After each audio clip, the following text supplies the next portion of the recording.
Sir, कचरा संग्रहण के दौरान कुछ हादसा होने से एक हेल्पर की मृत्यु हो गई और हमारे साथ हैं टिप्पर के जो ठेकेदार नागेंद्र राय हैं। सर, अपना परिचय बताएं।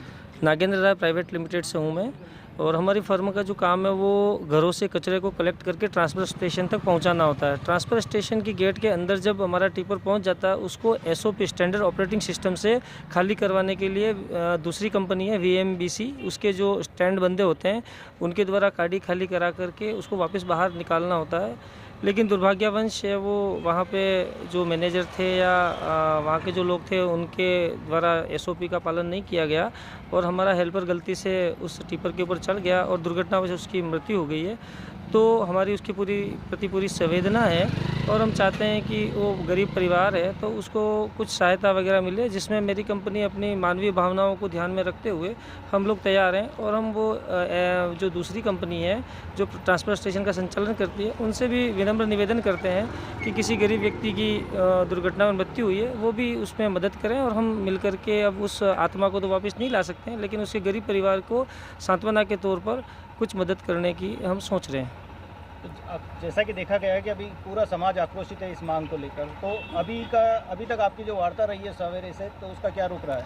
अभी हमारी समाजजनों से वार्ता हुई है, उसमें बहुत जिम्मेदार लोग थे, उन्होंने हमारी बात को भी सुना है। और हर ये आक्रोश स्वाभाविक होता है, किसी गरीब व्यक्ति की मृत्यु होती है तो पूरा समाज उसके साथ खड़ा होता है और उसमें उनके साथ में उसकी 4 बेटियां हैं, एक उसकी विकलांग पत्नी है, उसके प्रति एक मानवीय पक्ष है। ये आक्रोश नहीं कह सकते, उसको एक मानवीय पक्ष है जो होना स्वाभाविक है। तो जो टिप्पर था सर, उसका भी तो इंश्योरेंस वगैरह कुछ होता है ताकि क्लेम बाद में अगर ऐसी दुर्घटना की स्थिति बने तो वो कर सकते हैं। यदि तो हम कंपनी क्या हेल्प कर सकती है? हम पूरी रूप से तैयार हैं और हमारी सारी गाड़ियां इंश्योर्ड हैं, परंतु ये हादसा जो हुआ है वो ट्रांसफ़र स्टेशन के अंदर हुआ है। उसको ऑपरेटिंग करने के लिए एक दूसरी एजेंसी है और उसको वहाँ हादसा हुआ है तो वो देखना पड़ेगा कि इंश्योरेंस का कैसे हो सकता है। तो सर, मामला सुलझ जाने के बाद अगर आपके पक्ष में अगर कुछ हेल्प आती है, कोई इंश्योरेंस वगैरह करके आपको देना होता है या क्लेम पास करवाने का, तो ऐसा क्या आपके पास रहेगा? हम पूरी तरह से इनके साथ हैं। मृतक जो हमारे कंपनी के एम्प्लॉय थे तो हमें तो स्वाभाविक रूप से उनके साथ खड़ा ही रहना है, वो हमारे परिवार के सदस्य हैं और मैं सदा उसके लिए अभी नहीं उसके बाद भी उस परिवार के साथ खड़ा हुआ नजर आऊँगा।